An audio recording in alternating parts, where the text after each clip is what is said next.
very familiar, as I said, with the Vermont seasons, primarily winter, because it seems like it's the longest one. And I would love to come visit you guys during any time other than winter, only because winter is very long, and I'm sure it's long for you guys too. I would love to just start by saying the Burlington School Food Project began in 2003 as part of a USDA Growing Farms, Growing Minds grant. And that grant allowed us to plan, and it's very similar to the grants that were recently available through the Healthy Hunger Free Kids Act. And we were able to help our Senator Patrick Leahy in crafting and writing those grants. So we really feel that those grants, that grant that we had was vital to getting us started. We would certainly encourage people to try to get some of those planning grants. And if you guys didn't apply this year, I fully expect that those grants will be available in years to come.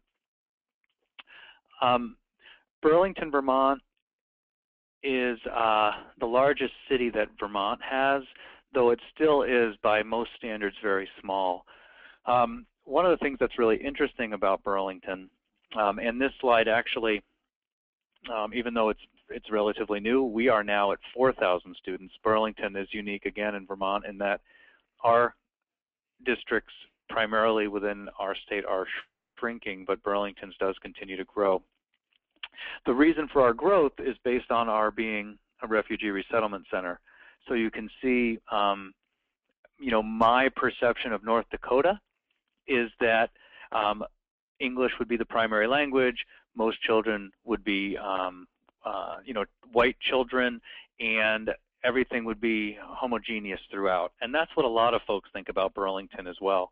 However, in Burlington, and I'm sure in parts of North Dakota as well, we have, you know, a lot of students of color. We have a lot of families that are coming from different places and celebrating different cultures. And it's really important for us to embrace them and try to figure out a way to make them feel welcome within our schools. So in our schools now, we have 55 languages spoken. We have a 70% participation rate. As you can see, our free and reduced has really increased. Well, you can see that it's 56%, but I can tell you that just 10 years ago it was in the low 40s. We offer provision to breakfast to everyone, which really is an advantage to us in terms of farm to school, because with breakfast in the classroom, we can do an awful lot to with breakfast in the classroom, we can do an awful lot to expand on our fresh fruit and vegetable offerings. Also, the Fresh Fruit and Vegetable Grant Program, which we use in all of our elementary schools, is really great to connecting with our farms. Anyone who's involved in that program knows that there are additional funds available to schools for the sale of fresh fruits and vegetables, and normally the amount of money that you receive for the Fresh Fruit and Vegetable Grant Program exceeds what would be considered a normal amount of money or a typical amount that we could spend on a fresh fruit or vegetable portion. Burlington, along with another school district in our area, eliminated the reduced price meal category for breakfast and for lunch. Of course, breakfast is free to every student, as I said, but when we moved forward and eliminated the reduced price category for lunch, we really did see a huge jump in our reduced meal participation. And you know, for so many years, School Nutrition Association has been fighting to eliminate the reduced price meal category. We just came back here, we crunched the numbers, and really were able to determine that eliminating that meal category was very helpful to us and didn't really cost us a lot of money, so we did go ahead and change it. We added after school supper last year, which is another opportunity for us to introduce more local and farm fresh products into our schools. The slide in front of you, the Burlington Farm to School, the Food Project, mission statement: a farm to school program that connects students and their families with whole, fresh, and local foods to improve the health of our community. We really try to do everything we do through that lens. It's not always possible, but I will share with you that we were very deliberate about putting fresh and whole prior to local, because living where we do to think that we can provide local food to our kids at the same ratio as foods that we have to bring in from elsewhere wasn't realistic.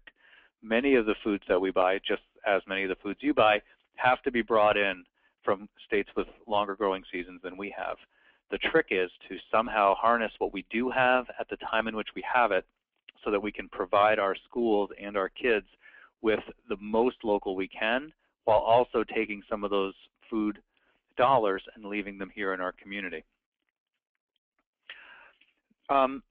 Ahead of you now is the food timeline that I like to share, because it kind of shows the progression as to where we went from the beginning to where we are now.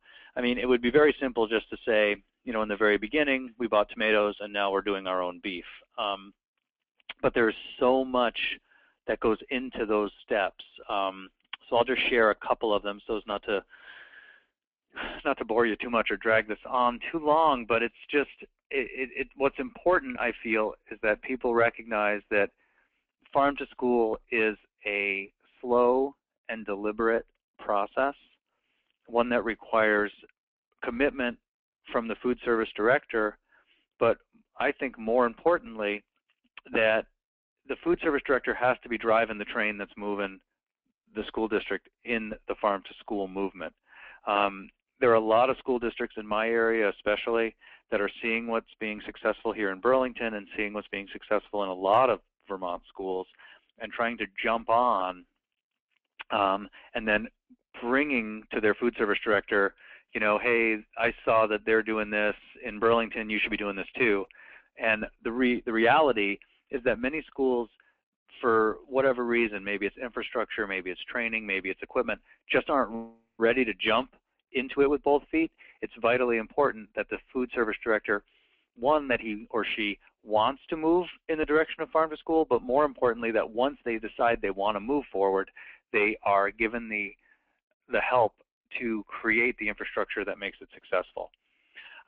So looking at the timeline, when we started in 2003, the reason we have tomatoes instead of apples, which is really funny because Vermont and New England grow what I feel are really fabulous apples, but in 2003, we were hit with a string of hurricanes up the East Coast, and I think there were 2 or 3 in a matter of 4 or 5 weeks, and the tomato crop was decimated, the Florida tomato crop that we would normally have leaned on to open up our schools with. Also, at that same time, we lost our supply of peppers and our supply of cucumbers. We had to open, and we were looking at where we were going to get these fruits and vegetables from. And I mean, I've lived on a farm for 30 years. We still have a farm. And I knew that the best place for me to be getting these fruits and vegetables was through my own farmers. Now, having been in this position several years prior to 2003, my goal was always to be buying local, but I was confused, just like many of you might be, around how it works around bidding, how it works around distribution, how it works around storage. So I really was still at that point trying to find my feet and feed my kids, and hadn't quite gotten into a place where I was comfortable to start changing the food system within my school. But all those hurricanes really kind of pushed me towards it. So what I was able to accomplish was connecting with some farmers on just the basic soft fruits that I spoke about, tomatoes, peppers, and cucumbers. And what that allowed me to do was to start to build relationships with my farms. And then as you move forward in this graph, you see the apples, which then became a no-brainer. And I actually realized that right at the vendor that I had been buying my food from, they were already carrying Vermont apples. And we may or may not have been buying them, but we weren't deliberately buying them. So I was then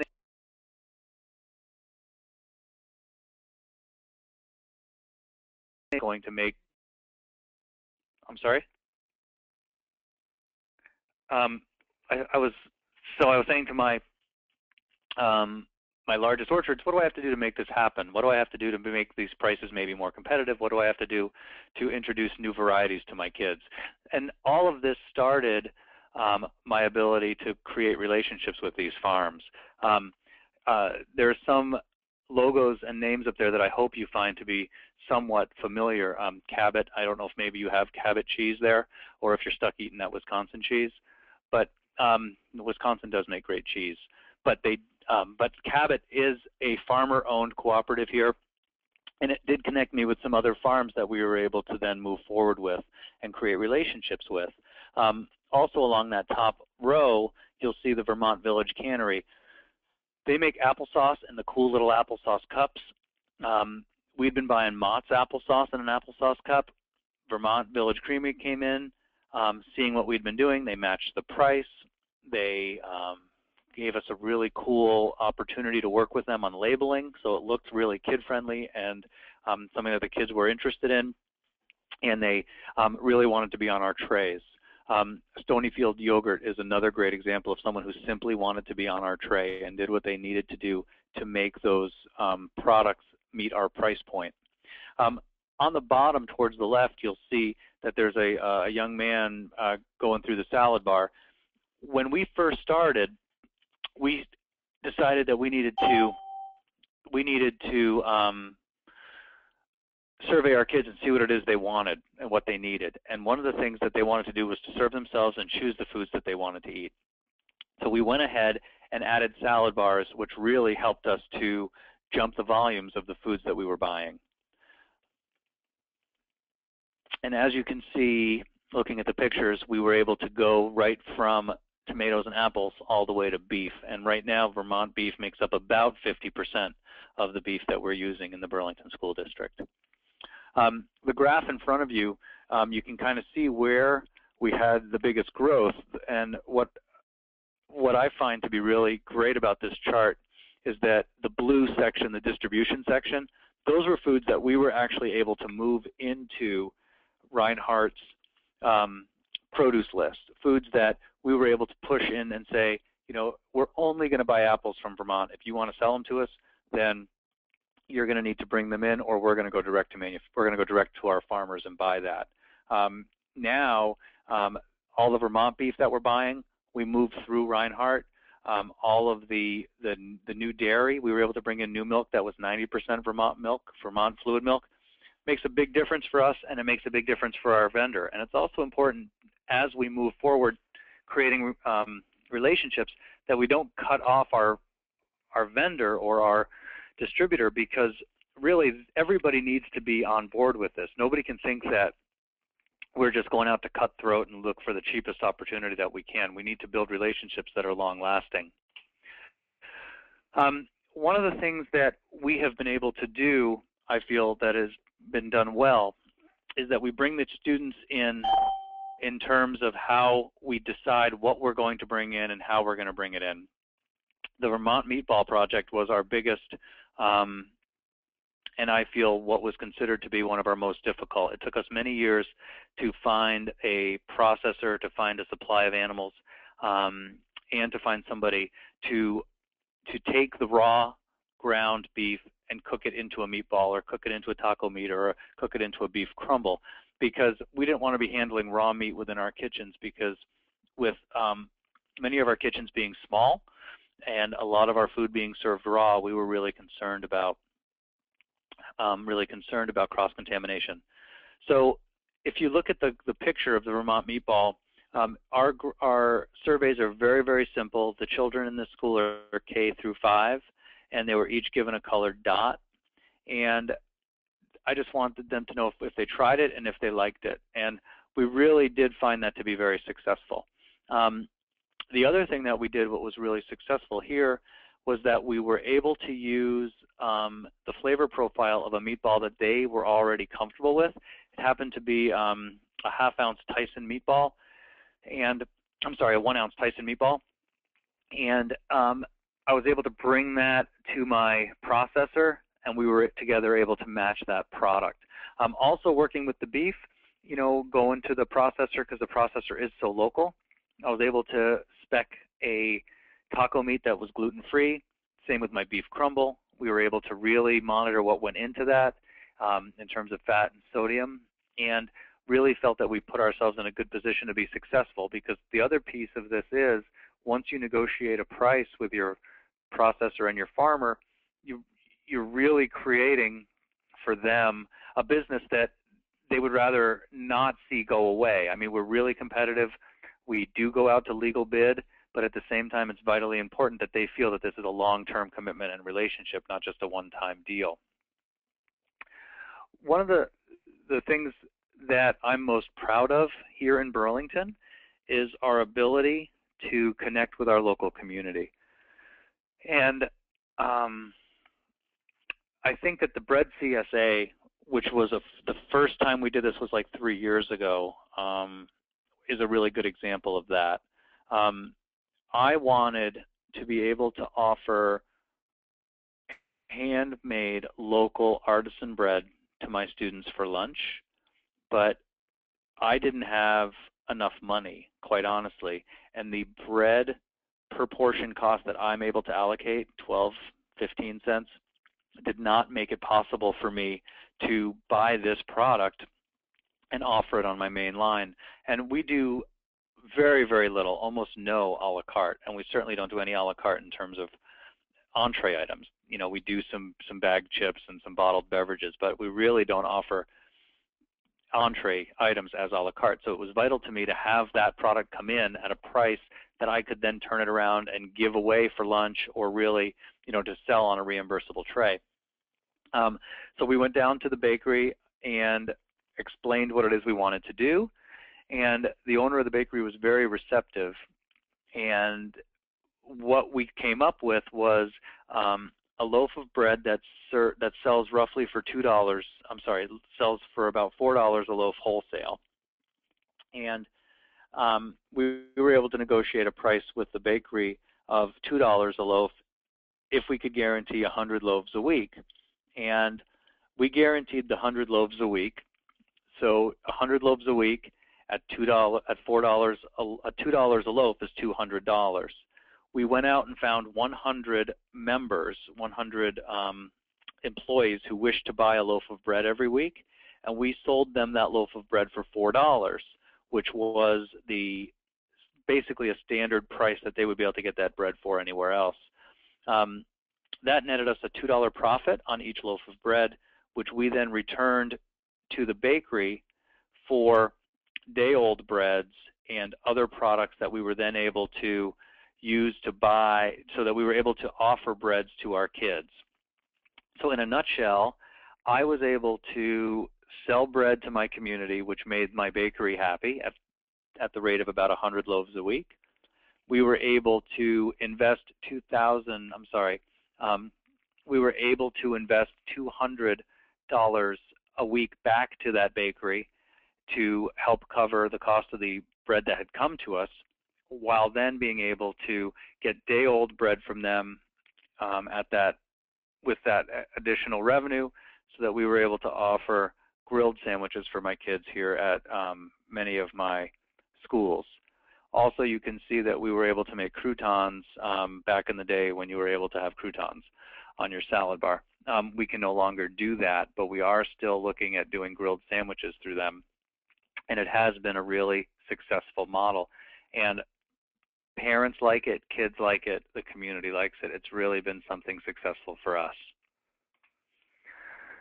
The bread being as successful as it was caused us to want to look into other opportunities.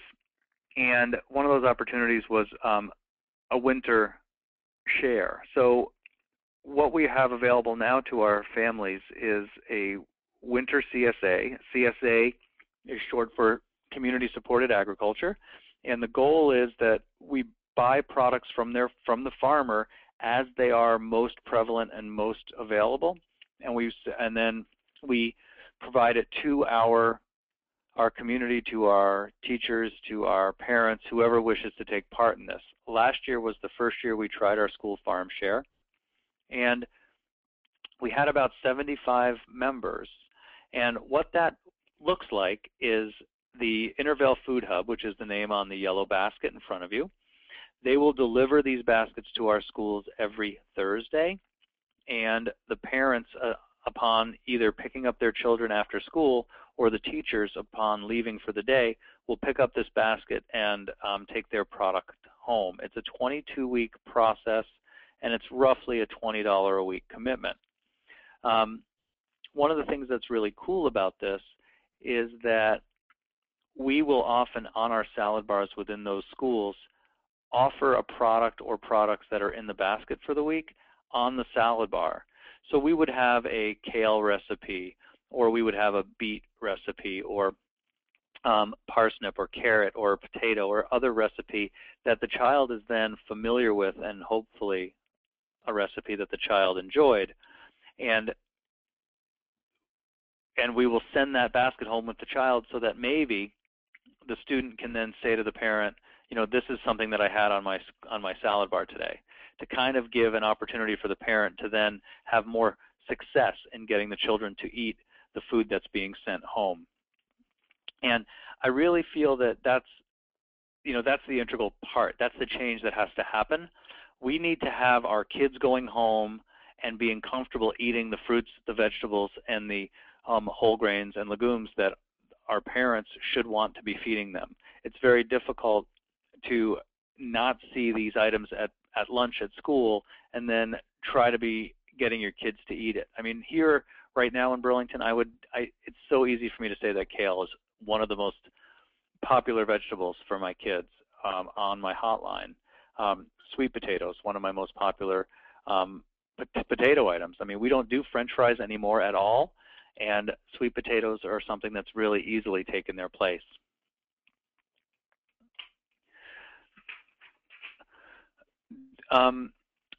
When we began the Burlington School Food Project back in 2003, one of the goals was to create a model that could be replicable in our other schools around our state. And one of the ways we are able to do that now is through the Vermont Junior Iron Chef Competition. We are now planning for our 6th. The website is up there. I would encourage you all to take a look at the website. Last year we had 70 or 75 teams participate in the event. And in a nutshell, the event is loosely mirrored behind the Iron Chef competition that is on the Food Network. And what we try to do is provide our students with 10 items that are available for schools to buy that are Vermont products in the month of March. And it's pretty limited. I mean, there's a lot of dairy, there's a lot of root vegetables, there's maple syrup, there's honey, there's eggs, there's cheese, those sorts of things. And we ask that the students create a meal that can be easily replicated in a school kitchen situation. The competition is broken up into 2 groups, 6th through 8th grade, and then high school. We use this as our only fundraiser of the year. The Burlington School Food Project is, we are employees of the Burlington School District, but we are not funded through the Burlington School Food. We are not funded through the Burlington School District. Like many of you, we are a self-sustaining, or we intend to or hope to be a self-sustaining entity. And as that continues to become more difficult through the increased cost of salaries, benefits, and food, we are looking at ways to generate revenue to help offset that. We are really proud of the Junior Iron Chef competition. The program and the event has grown substantially. Like I said, this year we were close to 70 or 75 teams. Our maximum is 80 teams, and it has grown a lot. I mean, now we're virtually every county in the state, and we had 1,300 people come through last year, either as participants or as spectators. We also have had Senator Leahy and Senator Sanders come every year, and I just got a call today, as a matter of fact, from Senator Sanders' office asking when the next one is. I mean, it just is something that we're very, very fortunate to have such amazing congressional support on, the whole farm to school movement here. But I think more importantly, it really does make these kids feel fabulous to be competing in an event like this, because these are the children who, for the most part, are not on the football team, on the basketball team. They don't often hear their names announced in a room full of their peers, their family members, and other community members, and you can't even imagine the excitement on the faces of these kids. One of the things that we're most proud of around this event is an association that we have with the New England Culinary Institute, the Culinary Institute of America, and Connecticut Culinary, and I believe Johnson & Wales to a certain extent, where scholarships are made available for students who compete and or win in this competition, so that they are able to take some of that scholarship and apply it to a tuition at one of these culinary schools. Also, what this works really, really well for, as we have seen it, is that it forces schools who wish to participate in this event to connect with farms that are local to their school. And I think any way that you can get local schools and local farmers to connect is a benefit, because what we face here in Vermont, and I don't know if it's the same in North Dakota, but we fund all of our education locally. So there's a town or citywide vote to determine whether or not the school budget passes or fails. And what I have found is that once a person has a connection to the school in a positive way, whether they have children in the school or not, they tend to support the school. And something that I have found to be really special is the connection that communities have around farm to school and around nurturing and nourishing the kids within their community. So just getting kids and their communities involved around feeding each other is an incredibly valuable thing, and I think that it does help to pass our school budgets in Vermont and could very well help for the funding in other places. The picture that you see at the bottom left is a pretty standard and typical dish that we are providing to our judges at the end of the competition. And I mean, that's a pretty nice looking bowl. I think it's a root vegetable stew, and the stuff is delicious, and I don't feel that there's any limitation to what these kids can put out. It also forces the kids and the food service directors within the schools to get together and to work together and learn about each other. And it is interesting that you and I, we're in our schools every day. We're with hundreds or thousands of children, yet we really don't have that same ability as a classroom teacher does to connect with our kids. This is something that really allows food service directors and kids to connect, and it does make a huge difference. There is no way that I could get my kids to eat roasted cauliflower and kale if I couldn't, sit down face to face with my kids and really talk to them about the benefits of my food. That if they didn't see farmers in their cafeterias, 5 or 6 or 7 times a year bringing fresh produce in, and they're eating it and they're talking to a farmer face to face, they wouldn't just get up and try that food. But once they've met that farmer, and once I have a sign saying that this food is from Lewis Creek Farm, they get it. They can connect it, and they are then more comfortable and actually more excited to get that food on their tray and to try it. The Vermont Farm to School Arts is just another fundraiser that we have tried to do. We have a wonderful volunteer named Bonnie Acker who worked together with 10 local Vermont artists to create note cards using scenes similar to the ones that you are looking at now.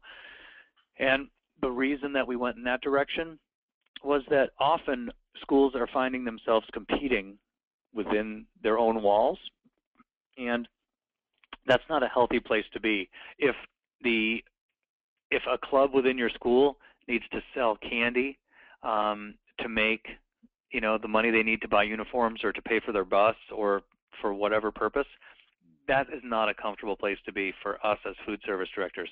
I mean, we're all hoping that the competitive foods bill, when it comes out, does help us to make some changes and to be successful around that. But, we all know that that one's going to be harder to enforce than what we're expected to do right now with our meal pattern change. So for us, we're looking at finding a way to provide other entities within our school an opportunity to fundraise that doesn't include food. So the Vermont Farm to School Arts Cards are available now to all PTOs around Vermont and around the country. If you wish to provide these to a club or to a PTO to sell as a fundraiser in lieu of selling food, this is a good idea.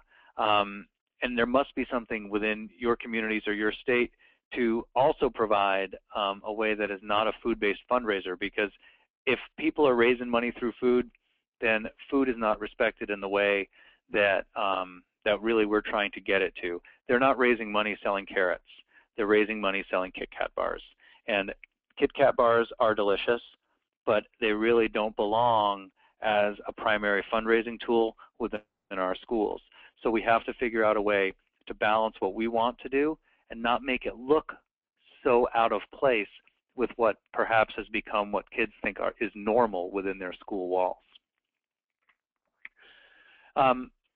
When I talked to Sue about what we should call this conversation, you know, to me, it's all about nurturing and nourishing the communities that we live in.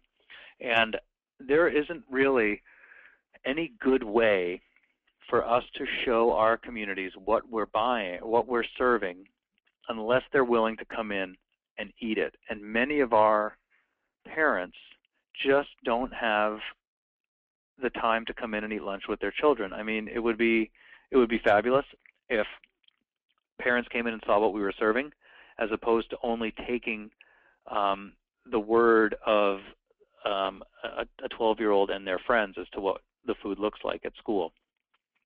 We know we're doing a great job, and it's vitally important that we come up with a way to market what it is we're doing.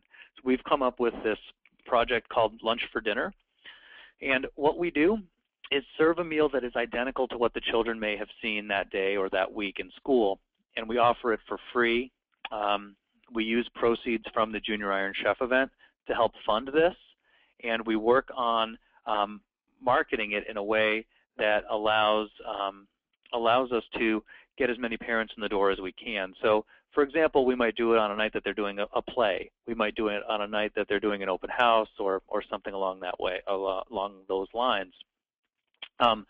The menu that you see in front of you now, shepherd's pie, green beans, salad bar, and so on,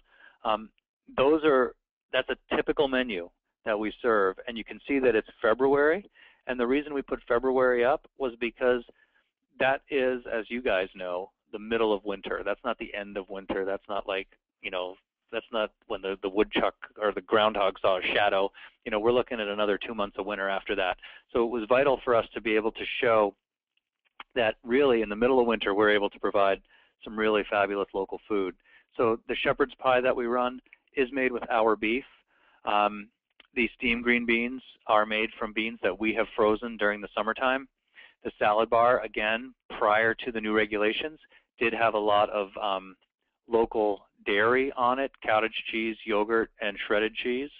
Our vegetarian minestrone did contain Vermont beans, Vermont vegetables that had been frozen.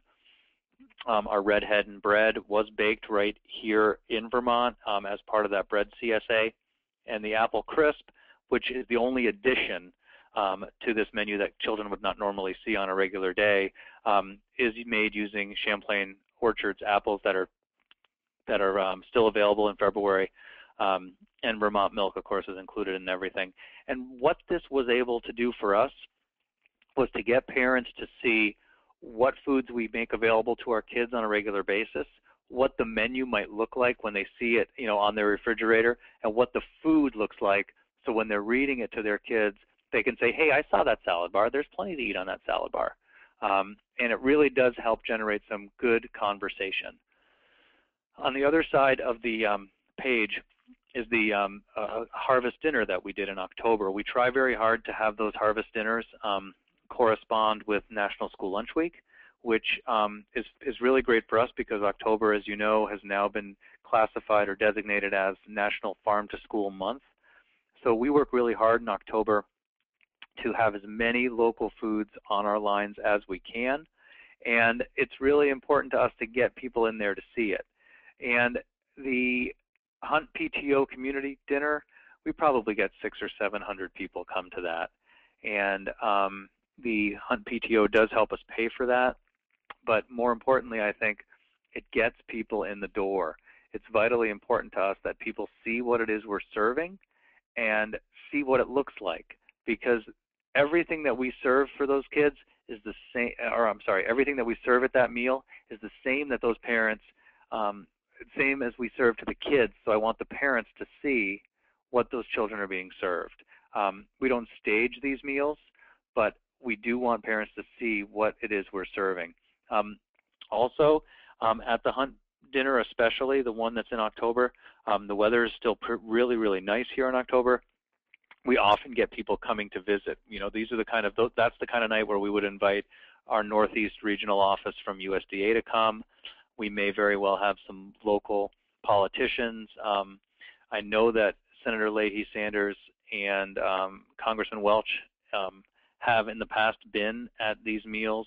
Um, we're very fortunate in Burlington. All of our Washington delegation has their offices here, and they do come in for lunch on a regular basis. I would say that between the senators and the congressmen, we see each of them at least 2 or 3 times a year for one reason or another. And that really does also boost the morale of my staff and also ups their game, just having them come in and see what we're doing. But I would highly encourage, as you're working with your farmers and working with your local food and trying to get your local food consumption up and your purchases up, to use events like this to show what it is that you can do to make it better. Show your parents what you're doing. What we're doing here this year for National School Lunch Week, I don't have a slide for it because we just now took care of it, but there's a movie out called What's on Your Plate. We're partnering with City Market, who is our local food cooperative. We'll be showing it here in our cafeteria. We'll be serving a local meal to go along with the movie, and we're just going to have a very simple panel discussion afterwards. You know, what's on our kids' plates? What are we doing? Do you want to discuss the movie? What can we be doing to make our meal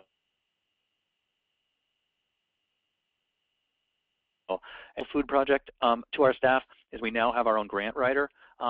We have found that there are a lot of people, a lot of foundations, a lot of funders that really are excited about the farm to school movement.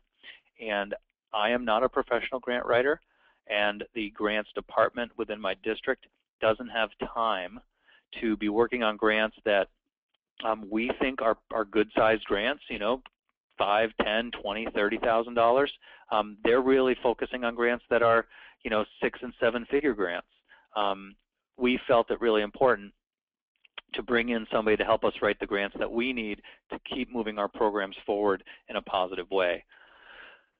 Something that we've now become new at, we have a farm to school coordinator. We were the first district in the country to employ a full-time farm to school coordinator, and we are now in, I think, year 6 or 7, and our newest farm to school coordinator, because one thing I have found, as you hire better and better people, they don't stay as long. People really tend to get stolen away and move up really quickly. So the new farm to school coordinator that I have, she is fabulous at social media and outreach. We have a Facebook page, which is on the bottom. And on the right-hand side, you will see that we have a, every 2 weeks, we have an electronic newsletter that goes out. All of these things make it really easy for us to communicate. And more importantly, it makes our customers, meaning our parents and our kids, able to communicate back with us. Also, we were running a celeriac we got from some of our farms, and we did find that the celeriac did look like the old guy from Grizzly Adams. And though the kids don't know who Grizzly Adams was or is, there are a lot of parents who responded back to that in a positive way, recognizing, not that they looked the same, but recognizing that you know, it was a face that they saw as familiar. That is the end of my presentation. We do have about 15 or so minutes for questions. I would ask, please, for Sue to come back on and take the screen and see if there are any questions that might need answering. Wow. I don't know about you guys, but I'm all excited now about farm to school. The sad part about this is that you don't get to see what Doug looks like until we can get him here next summer, and that you would have enjoyed just as much as his presentation, I'm sure. Um, let's see, I'm trying to get off. Oh, here we go. I apologize for the glitch in the sound. One time it was my fault. I accidentally muted him, and the next time it was probably because of bad internet connection. And it might have been only me that um, missed out on the sound. I hope that we have it recorded so that we can go back and refresh our memories if we need to. Our first question for Doug is, how can you afford a farm to school coordinator when you're only serving 6,000 meals? Okay.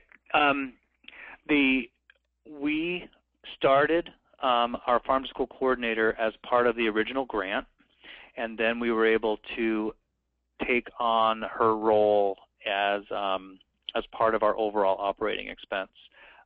We chose to, we are only serving 6,000 meals, and my food budget is about $2.2 million. My labor budget's about $1 million. I'm sorry, $1.2 million is my food, about $1 million is my labor, and we have simply folded that position into our overall labor.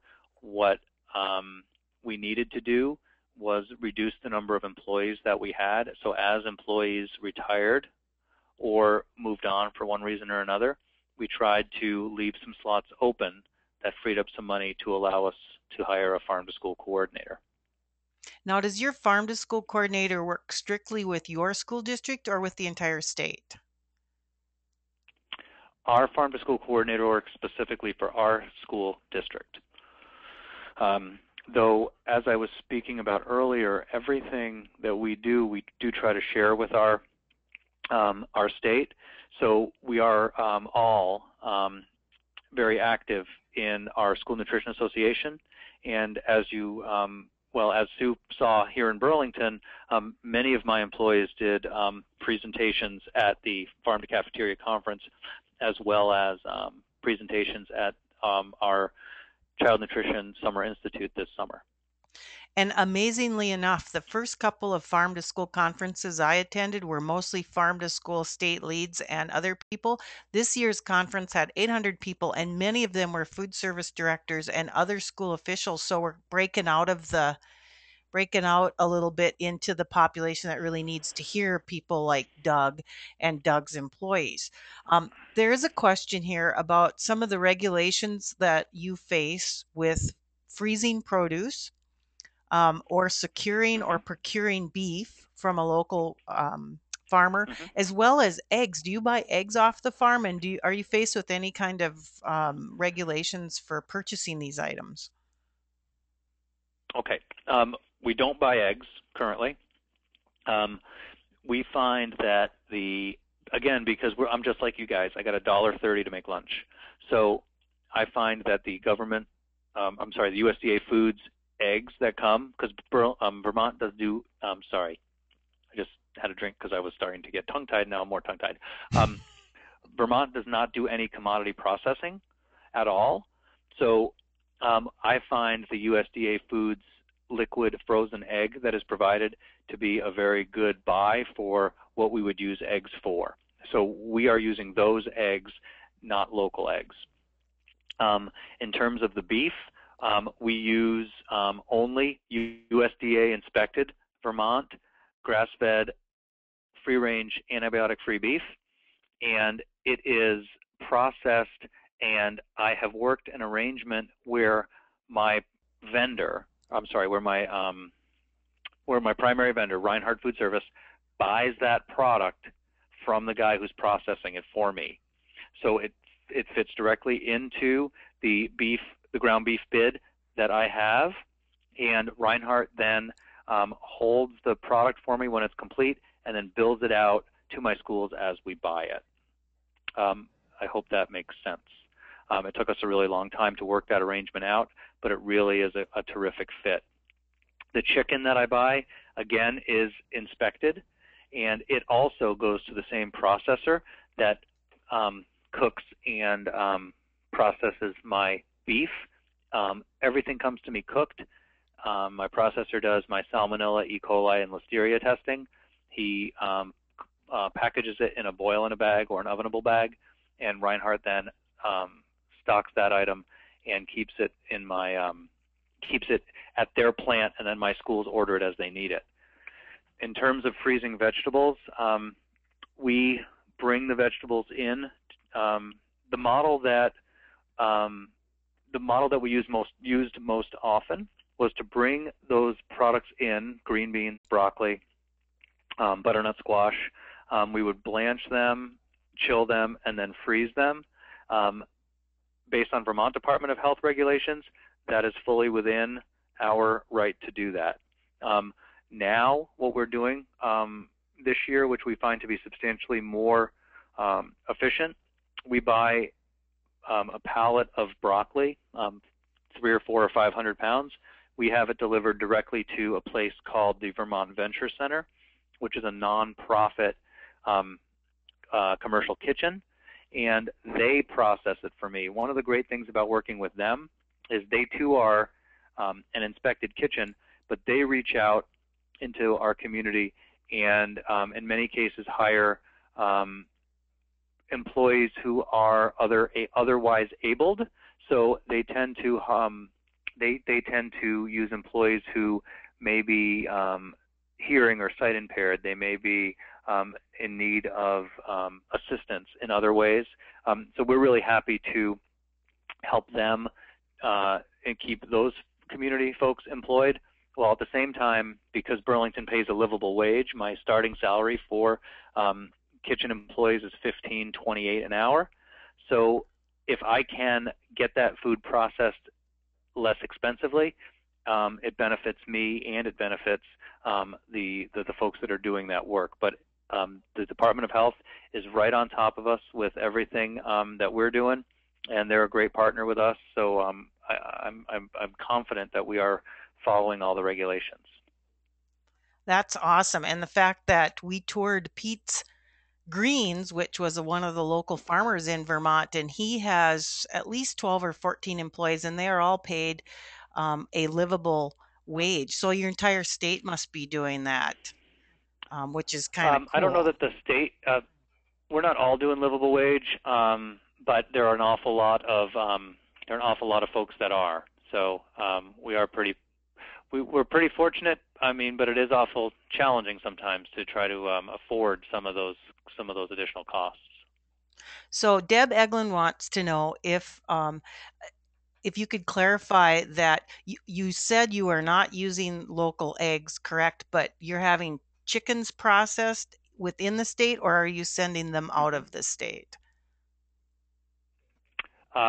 We have Vermont chickens that are processed in a Vermont inspected USDA plant, and then they are sent to the same people that do our beef. And all we're buying from him right now are drumsticks. My chicken processor had a glut of drumsticks because he sold way more whole chickens and chicken breasts than he did drumsticks and legs. So I buy all of his drumsticks from him. They are slaughtered and inspected on site, and they're sent and processed, cooked, tested, bagged, and frozen. And Reinhardt stocks them for us, but it's all done in state. Well, it's just amazing to me how you manage to do all this and still work at the school at the same time. Now, I have a question for you. I have a wife that, yeah. Yeah. Your support system? You have a good support system? Mm-hmm. How you mentioned that your Iron Chef contest was a fundraiser. Can you explain a little bit what part of that is do you charge people to come in and sample, or do you charge the people to enter, or can you explain how the money is made on like that? So we charge teams $125 to join, and then we really go out and shake the trees for sponsorship. For example, we get money from I can't think of it. We'll get money from a local bank One of our banks will donate $5,000 to have their name on the marquee or to have their name on the apron. Some of our local cooperatives or grocery stores might do the same thing. Blodgett ovens that are made here in Burlington, Vermont. Blodgett is an amazing company and a great partner. They help sponsor everything. I also reach out to my vendors that we use just at our SNA vendor show, though they may not have anything to offer that is created locally. It gives them the opportunity to support the Burlington School Food Project and other schools towards this movement of healthier food for kids. Wow, we do have one school. I don't know if you could see the chat box and talk at the same time. I'm not very good at that myself, but we have one school that does an Iron Chef contest. So we're all like talking about how we can, do more of that kind of thing in the state, and definitely love the idea of not having to buy chocolate candy bars from those little kids that come around the neighborhood this time of year every single year. Yep. Um, that's a great idea. So, are there any other questions out there from that? We now have 13 attendees here. This is a new record for me. When this presentation is done, you will all receive a survey to fill out, and I hope that you do, because we'd really like to do a few more of these. Actually, with some of the questions I've seen down here, maybe Deb needs to do a presentation on those um, food lunch changes to farmers, not just to her food service people, but so that farmers can kind of get caught up to speed on some of these changes and how they might be able to fit in there. So, oh, we got this question. We have, did you say And I Doug would is really coming just to like North to, Dakota? There, you have to come now. They're looking forward to you already. So, I'm happy, like I've said to Deb and to Sue, I've been to 48 states, and North Dakota and Hawaii are the only two I've got left, and the invitations from Hawaii are just not coming. So as soon as I can get there, I'll be happy to be there. and I'm sorry I One thing interrupted I you. would You like were, to, yes. Go ahead. no, that's okay. I just would like to share that I prefer to do these types of presentations face to face because I can better interact with my audience, and any suggestions or anything that you guys can do in terms of an evaluation would really be helpful for me moving forward. So please, I don't take anything personally. Anything at all that you want to say about this or that can be done better, I would really appreciate if you could put that forward to me. Well, great. I see that we are at 2:54. We did really, really well time-wise today. And Doug, your presentation was totally awesome. I get goosebumps whenever you talk about some of the things that you've done to get good food in the school. So with that, I believe we'll let you get back to whatever it is you have to do before you get to go home for the day. And know that we really, really, really appreciate your time today. Well, Sue, thank you very much. Sue and Deb, I appreciate the invitation. Also, just would like to thank the food service directors who took time out of the day. I know you all just started your school year, and I know how busy you are as a director myself, and I greatly appreciate the work you do for your kids every day, and I look forward to helping you guys any way I can in the future. So thanks very much for taking the time today. All righty. Thank you so much, everyone, for coming. And we'll let you know when we've got the next webinar scheduled. Thanks again, Doug. We really appreciate it. Thank you. Bye-bye. Bye-bye.